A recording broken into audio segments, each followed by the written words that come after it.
Ian, it seemed like when we first started doing these interviews a couple of weeks ago, competitive football was a million miles away. We're now slap bang in the thick of it, Saturday, Tuesday, Saturday, with another big game against Ross County up in Dingwall. How are you feeling so far?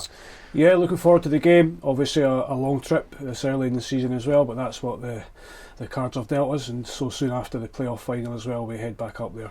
So twice in a matter of a couple of months, but we got there in good spirits, we got there in good confidence. 6 points out of the last 6 in the League Cup, always very, very difficult to do. So if we can get to the end of this week with another 3 points on the board, then a really, really good start for us.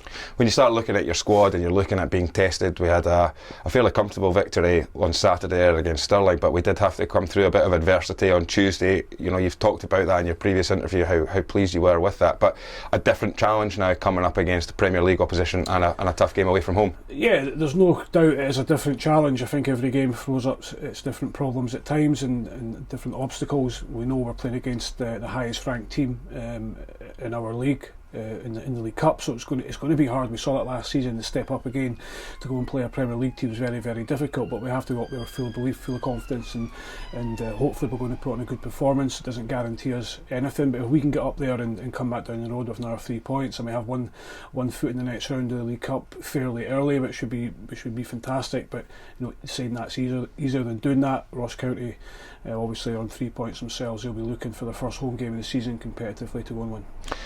How different will it be? Obviously the conditions and the circumstances we find ourselves going up there will be completely different from just a few months ago when we played them, but having played them so soon after that defeat that we had up there in the playoffs, does it help knowing that preparation wise it's not been that long ago since we were up playing that game? Does that help you guys prepare for this one?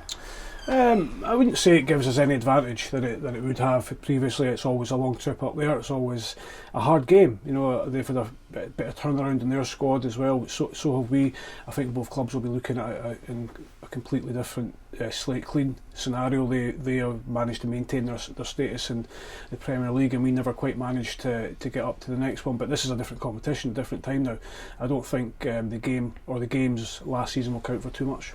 I know you don't like to give too much away in terms of what your squad depth is looking like, injuries and what have you, but when you do have so many games in such a quick succession after the pre-season, how important is it to rest and manage these guys? It is. We're still at that stage of the season where we have to make sure and look after people as well. We have to see who can handle the 3 games so early. We have to check who's got bumps and bruises from the game on Tuesday night. Now we sit here on Thursday morning, and a lot can happen in 48 hours. So we plan A, and then you have to have plan B and possibly plan C and D, because football can change so quickly. We don't know what's going to happen out there in the next 2 sessions. And of course, you know, having the squad size that you've got at your disposal now must be such a huge relief, knowing that you've got so much rotation that you can bring in. Absolutely, yeah. Look, there's guys that need a bit of time as well. You know, Paul Hanlon coming back as well. Hopefully Lewis Vaughan will be coming back fairly soon as well, and they'll need time and minutes to get up to speed as well, because it's very difficult to keep going in and out. And then you've got other guys who played a lot of football this week, Scott Brown being a prime example, but he's showing no signs of flagging. But as I say, we'll check on them mainly today and tomorrow, and then we'll see what we can do for Saturday.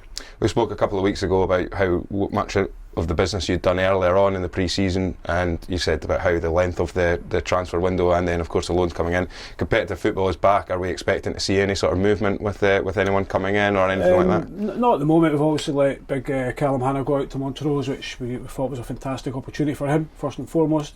A real step up for Callum from where he was this time last season. But you know, obviously started really well on Tuesday night. A really tough game against Motherwell, but seemed to have come through that pretty well, going against good calibre players, and a lot of demands will be placed on him. So really good fit, I think, for Callum Montrose, and also really good for Montrose. For us at the moment, we're pretty quiet. It's all been quiet, from being honest, in the last sort of 2 to 3 weeks. It's not just us, I think.